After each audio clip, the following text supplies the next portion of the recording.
Hey everyone, welcome back to Corporate Decoder, the place where we decode the boring corporate filings, so you don't have to.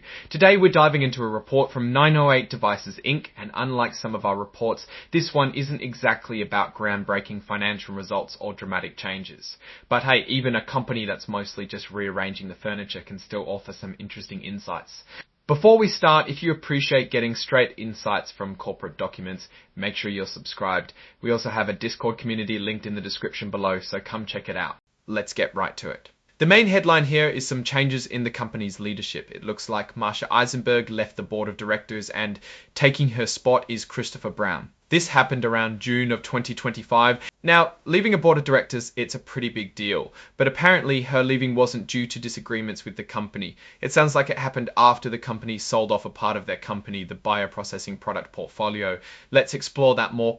The filing tells us that Christopher Brown actually used to work for 908 Devices and left relatively recently in March of 2025. So that context implies this wasn't a normal director change and that it might have been triggered by this business unit sale to Repligain. It also tells us what Mr. Brown did before, who sounds like a very qualified person in the field. Now, even after Christopher left the company, he entered into a consulting agreement. This means he still gives services, expertise, and support to the company.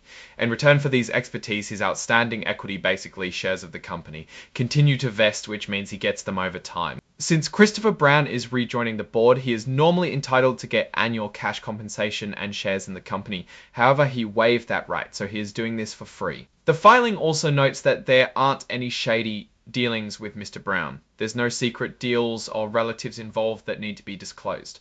The last interesting thing, the board has appointed Fennel Eloy to the compensation committee to replace Ms. Eisenberg. It looks like they determined that Mr. Eloy is independent. This is important because you want people making decisions to compensation don't also have their own benefits in mind. Finally, toward the end of the filing, there's a press release announcing Dr. Brown's appointment as a director.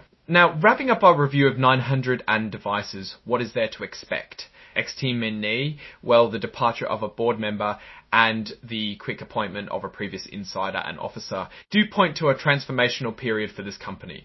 With this whole situation around the bioprocessing portfolio sale, it also seems like Mr. Brown is closely tied to the past direction the company was taking with his background. One thing to note is Christopher Brown waiving his right to compensation suggests he's confident in the company's direction and long-term prospects, but he might also have a lot of Repligen equity.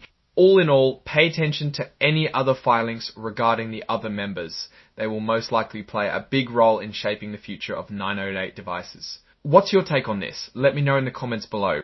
If you found this breakdown helpful, please hit the like button and subscribe for more corporate deep dives. Also, join our Discord community.